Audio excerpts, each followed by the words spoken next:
আপনি কি কখনো আকাশে বিকট বিস্ফোরণের শব্দ শুনেছেন কিন্তু কোনো বিস্ফোরণ দেখেননি? অর্থাৎ এটি হতে পারে একটি সনিক বুম। কিন্তু সনিক বুম আসলে কি? চলুন আজ তাহলে এই বৈজ্ঞানিক রহস্যের গভীরে যাই। সনিক বুম তখন ঘটে যখন কোনো বস্তু শব্দের গতির চেয়ে দ্রুত গতিতে চলে। শব্দের গতি প্রায় ৩৪৩ মিটার প্রতি সেকেন্ডে বা ১২৩৫ কিলোমিটার পার ঘন্টা। এই গতিকে ছাড়িয়ে গেলে একটি শকওয়েভ সৃষ্টি হয়। কল্পনা করুন একটি যুদ্ধবিমান শব্দের গতিকে অতিক্রম করছে। প্লেনটি শব্দের গতিকে ছাড়িয়ে যাওয়ার সময় সামনে বাতাসের অণুগুলো জমা হতে থাকে এবং হঠাৎ বিশাল শক্তি দিয়ে বিস্ফোরণ শব্দ তৈরি হয়। এটিই হলো সনিক বুম। কিন্তু কেন এই শব্দ এত তীব্র?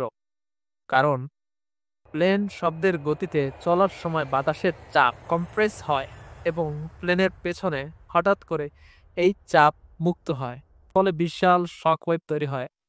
বাস্তব উদাহরণ: ১৯৪৭ সালে জ্যাক ইয়েগার বেল X-1 প্লেন দিয়ে প্রথম সনিক বোম তৈরি করেন। রকেট ও মহাকাশযান প্রায় এই শব্দ সৃষ্টি করে। সনিক বোম শুধু প্লেন নয়, বুলেট বা মহাকাশযান থেকেও হতে পারে। তবে উচ্চ শব্দ দূষণের কারণে বসত এলাকায় এটি নিয়ন্ত্রণ করা হয়। ভিডিওটি ভালো লেগে থাকলে অবশ্যই লাইক দিন, শেয়ার করুন এবং চ্যানেলটি সাবস্ক্রাইব করতে ভুলবেন না। আরও আকর্ষণীয় ভিডিওর জন্য সাথেই থাকুন। ধন্যবাদ।